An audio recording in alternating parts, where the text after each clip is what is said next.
আগে জামিন পেয়েছিলেন, এবার ইডি মামলাতেও জামিন পেলেন অনুব্রত মণ্ডল। তাহলে কি তিহার মুক্তি হতে চলেছে কবে? তাহলে কি পুজোর আগেই বীরভূমে ফিরছেন কেষ্ট মণ্ডল? পুজোর আগেই কি বীরভূমে ফিরবেন তিনি? কারণ সিবিআই এর পর এবার ইডি মামলাতেও জামিন পেলেন অনুব্রত মণ্ডল।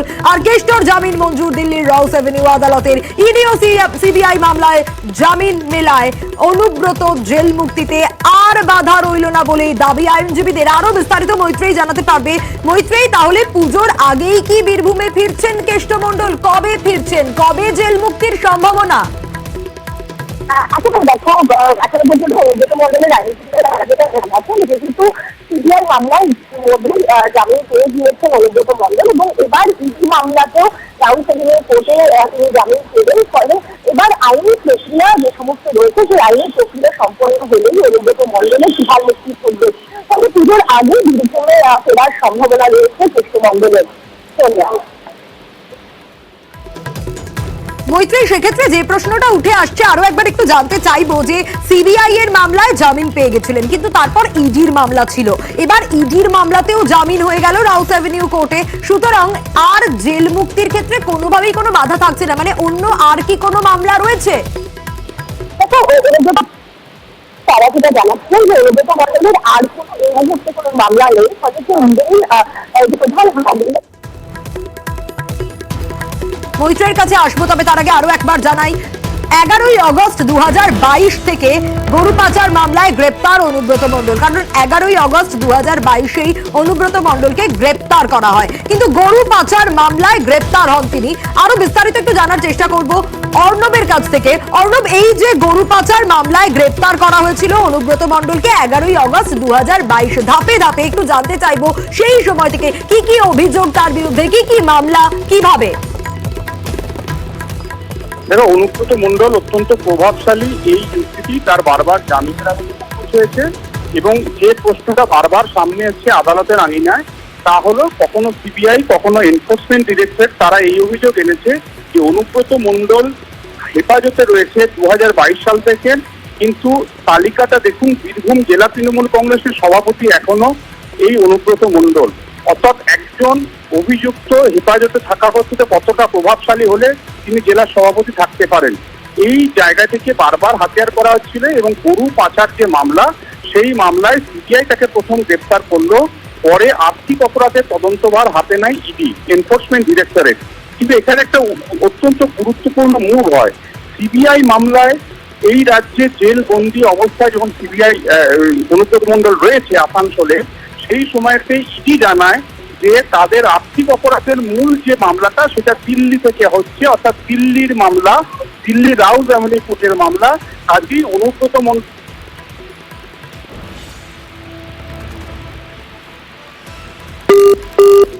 অর্ণবের কাছে আসবো, তবে তার আগে জানাই এই গরু পাচার মামলাতেই অনুব্রত মণ্ডলকে গ্রেপ্তার করা হয়েছিল 11ই আগস্ট 2022-এ। আরো বিস্তারিত মৈত্রেয়ীর কাছে জানবো, অপর প্রতিনিধি মৈত্রেয়ী রয়েছেন আমার সঙ্গে। মৈত্রেয়ী, অনুব্রত মণ্ডল, যে প্রশ্নটা তোমার কাছে রেখেছিলাম, অনুব্রত মণ্ডলের জেল মুক্তিতে বাধা নেই আইনজীবীরা দাবি করছেন, তাহলে কি সোমবারই কেষ্টর তিহার মুক্তির সম্ভাবনা? দেখো, এখনো পর্যন্ত আমাদের কাছে যে তথ্য এসে পৌঁছেছে এবং তার আইনজীবীরাও আমাদেরকে যে তথ্য তুলে দিচ্ছেন তার থেকে কিন্তু আমরা যেটা জানতে পারছি যে অনুব্রত মণ্ডলের জেল মুক্তি কিন্তু এবার সময়ের অপেক্ষা। অনুব্রত মণ্ডলের জেল মুক্তি শুধুমাত্র সময়ের অপেক্ষা। আর কিছুক্ষণের মধ্যেই অনুব্রত মণ্ডলের আইনজীবী শাম্ব দন্ডি তিনি এই বিষয় নিয়ে বিস্তারিত বক্তব্য তিনি জানাবেন এবং অনুব্রত মণ্ডলের জেল মুক্তি সংক্রান্ত বিষয় নিয়ে তার বিস্তারিত বক্তব্য জানাবেন।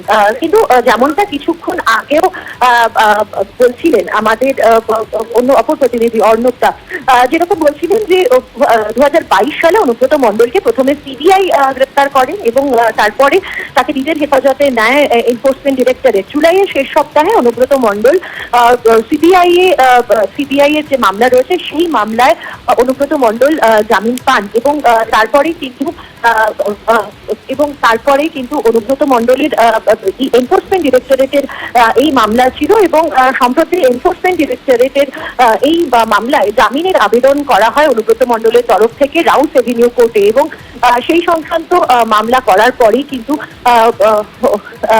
অনুব্রত মণ্ডলের সেই মামলার শুনানি হয় গত 17ই সেপ্টেম্বর এবং তারপর সেই মামলার বিস্তারিত শুনানির পর জ্যোতি ক্লেয়ার আইনজীবী জ্যোতি ক্লেয়ার বিচারক জ্যোতি ক্লেয়ার তিনি স্টে রেখেছিলেন এবং তিনি রিজার্ভে রেখেছিলেন অর্ডার এবং এই মুহূর্তে অনুব্রত মণ্ডলের আইনজীবী সাম্য নন্দী তিনি তার বক্তব্য বলছেন।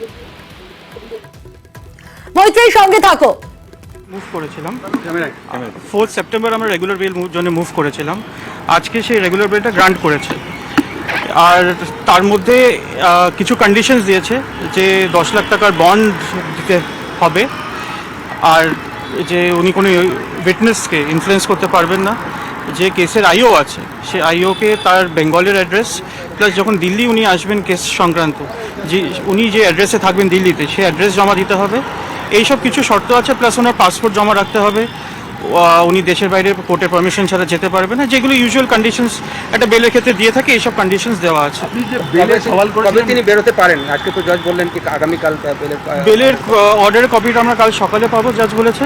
তো আমরা আশা করি কাল চেষ্টা করছি কাল বিকেলের মধ্যে যদি বার করতে পারি, নয়তো সোমবারের মধ্যে ডেফিনেটলি বার করতে পারবো। আপনারা কি আর্গুমেন্ট রেখেছিলেন যেটা আজকে কোর্ট অ্যাকসেপ্ট করলো বেল দেওয়ার জন্য? আমাদের না, এটা আমাদের রেগুলার বেলে অন মেরিটস, এটা আমাদের ফার্স্ট টাইম ছিল। এর আগে আমরা কখনো সেটা করিনি। এর আগে একবার ডিফল্ট বেলের জন্য আমরা করেছিলাম, সেটা ডিসমিস হয়েছিল, ওটা হাইকোর্টে তখন পেন্ডিং। তারও আগে একটা মেডিকেল বেলের জন্য করা হয়েছিল, ওটাও ডিসমিস হয়েছিল। কিন্তু রেগুলার বেলে অন মেরিটস এই ফার্স্ট টাইম আমরা করেছি। আমাদের মেইন আর্গুমেন্ট হচ্ছে যে ইডি যেহেতু সব চার্জশিট, প্রায় 4টে চার্জশিট ইডি জমা করেছে এখন অবধি, কোনো চার্জশিটে একটা লাইনও এভিডেন্স নেই অনুব্রত মণ্ডলের এগেনস্টে, একটা লাইনও নেই। মানে আমি যেটা বলতে চাইছি যে এই কেসটা তো গরু পাচার নেই, গরু পাচারের কোনো প্রসিডস অফ ক্রাইম অনুব্রত মণ্ডলের কাছে যে এসছে সেটা ইডি একটা এভিডেন্সও দেখাতে পারেনি। না কোনো ওরাল এভিডেন্স কোনো উইটনেসে দেখিয়েছে, না কোনো ডকুমেন্টস দেখিয়েছে। ওরা একদম একটা, মানে আমি আপনাদের সাথে শেয়ার করতে পারি চার্জশিটগুলো, আপনারাও খুঁজে পাবেন না, একটাও কিচ্ছু নেই। প্লাস এটা ছাড়া যে এই যে যত সব স্টেটমেন্টস রেকর্ড হয়েছে এই কেসে, আপনারা জানেন যে এই কেসটা অ্যাকচুয়ালি সমস্ত উইটনেস বেঙ্গলের, যত সব স্টেটমেন্টস রেকর্ড হয়েছে সব বাংলায়। তো এখানে কেসে এখন ঝামেলা চলছে যে এই স্টেটমেন্টগুলো ইংলিশে ট্রান্সলেট হবে কিনা, ইডি সেটাও করতে চাইছে না। তো কোর্ট আজকে নিজেও পড়তে পারছে না সেই স্টেটমেন্টগুলো। তো এই আগে ট্রান্সলেট হবে কি হবে না, তারপর কবে ট্রায়াল শুরু হবে, এটাও একটা গ্রাউন্ড ছিল আমাদের।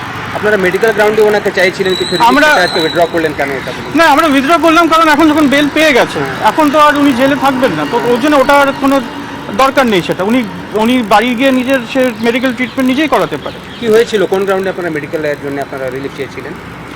ওনার অনেক এজ রিলেটেড আর কিছুটা ওনার মানে ফিজিক্স রিলেটেড কিছু ছিল।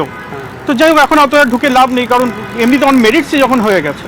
আচ্ছা, অ্যাজ পার প্রসিডিওর যেটা বলছিলেন চার্জশিটে কিসের কথার উল্লেখ নেই, মানে চার্জশিটে কেন না? আপনাদের আর্গুমেন্টটা যদি আরেকবার বলেন যে আপনাদের। আমাদের আর্গুমেন্টটা হচ্ছে ভেরি সিম্পলি যে দেখুন, এটা একটা ইডি কেস। ইডি মানে কি, যে আপনাকে যে ওদের অ্যালিগেশন হচ্ছে যে আমার কাছে একটা ক্রাইম হয়েছে, যে ক্রাইমটা ইনভেস্টিগেট সিবিআই করছে।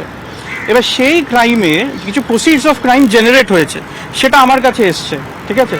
কিন্তু ইডি যে 4টে সাপ্লিমেন্টারি কমপ্লেন্ট আছে তার মধ্যে একটাতেও কোনো এরকম স্টেটমেন্ট নেই যে গরু পাচারের টাকা, দেখুন এই কেসটা গরু পাচার নেই, আমাকে গরু পাচারের মধ্যে সীমাবদ্ধ থাকতে হবে, যে গরু পাচার থেকে কোনো টাকা আমার কাছে এসছে, এর কোনো এভিডেন্স নেই। এবার দেখুন, একটা লয়ারের ক্ষেত্রে বা একটা জাজের ক্ষেত্রে চার্জশিটে যা লেখা থাকবে তার বেসিসে আমাকে কেসটা এগোতে হবে, চার্জশিটে এরকম কিছু নেই। আচ্ছা, অ্যাজ পার প্রসিডিওর ইডি কি তারা হাইকোর্টে মুভ করে কোনোভাবে তার জেল মুক্তি আটকাতে পারে? দেখুন, ইডির এটা রাইট, যারা তারা হাইকোর্টে এটা চ্যালেঞ্জ করতেই পারে। তারপরে সেটা হাইকোর্টের ব্যাপার যে আমার রিলিজটা ওরা আটকাবে কি আটকাবে না। এটা থ্যাংক ইউ। ঠিক।